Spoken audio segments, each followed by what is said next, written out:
Welcome to the Electoral Commission of Queensland's webinar about state campaign accounts.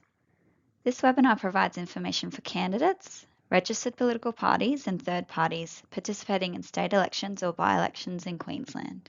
What is a state campaign account? A state campaign account is a separate account that is set up with a financial institution and is used exclusively for state government elections.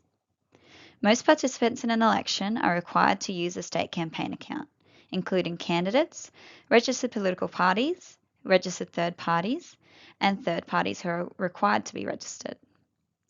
If a candidate or party has an associated entity, the associated entity must also use their candidate's or party's state campaign account for the election as if it were their account.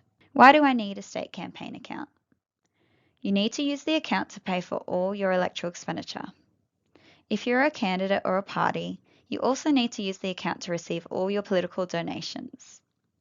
It is the law. Failure to have and use a state campaign account correctly is an offence that carries substantial penalties.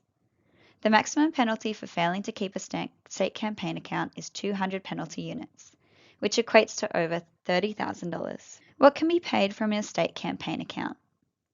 You must use your account to pay for all electoral expenditure.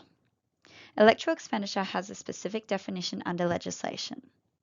Some examples of electoral expenditure include graphic design for an election call flute, boosting posts on a campaign Facebook page, postage for an election mail-out, printing how to vote cards, or we're posting fees for a campaign website. These types of expenses must be paid from your state campaign account. For more information about electoral expenditure, please refer to our webinar called Incurring Electoral Expenditure. For candidates and parties, you must also use your state campaign account to repay any loans received into the account. So we've talked about how the state campaign account must be used to pay for all electoral expenditure, as well as any loans received into the account. Now we're going to talk about what amounts can be put into a registered political party's or a candidate's account to pay for the electoral expenditure or to repay the loans. If you are watching this as a third party, you can put any amounts into your state campaign account except for prohibited donations. For candidates and parties, there are strict requirements on what can be put into your state campaign account. All political donations must be deposited into the account within 5 business days of receiving the donor statement.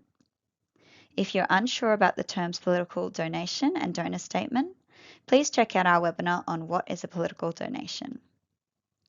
There are limits or caps on the value of political donations that you can receive from a single donor, so it's very important that you understand what political donations are and what your obligations are when you receive one.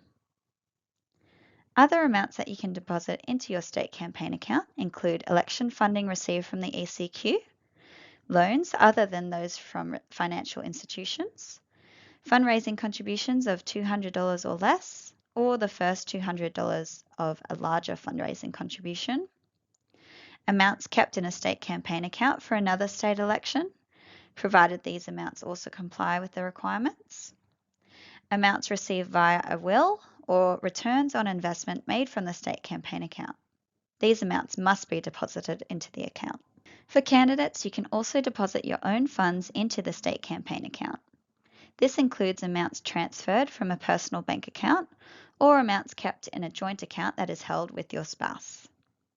For registered political parties, you can deposit up to $500 in membership or affiliation fees per person per calendar year, as well as amounts paid as a compulsory levy by an elected member. Please be aware that this is a high-level overview of what can go into your state campaign account. More detail can be found under Section 216 of the Electoral Act 1992 or on fact sheets 11, 16 or 21 on the ecq's website. We strongly encourage you to read these to ensure that you have a full understanding of the requirements. So what do you need to do with your state campaign account after the election has finished? You will need to make sure you keep the account open until all your election obligations have been fulfilled. For example, you will need to make sure all your disclosure returns have been lodged, all your electoral expenditure has been paid from your account, any loans received in the account have been repaid, etc. You will also need to obtain a bank statement from the account and provide this with your election summary return, which is due 15 weeks after the election. If you wish, you can keep the account open for successive state elections. Records relating to the account must be kept for at least 5 years after the election. The ecq conducts compliance reviews after the election and may contact you for information or records relating to your bank account. It is important to keep full and accurate records relating to the transactions in your account. If you have any questions from this webinar or you'd like to know where you can go for more information, the ecq has published a comprehensive range of fact sheets on our website, which you can find at www.ecq.qld.gov.au/factsheets. You can also have a look at the legislation itself. The Electoral Act 1992 prescribes the state campaign account requirements for state elections in Queensland. Or you can contact our funding disclosure and compliance team by emailing fad@ecq.qld.gov.au or by calling us on 1300 881 665. The ecq provides general advice only. Should you be in any doubt regarding your obligations for the election, please seek independent legal advice. Thank you very much for watching our webinar. We appreciate your time and hope that the information provided has been useful to you.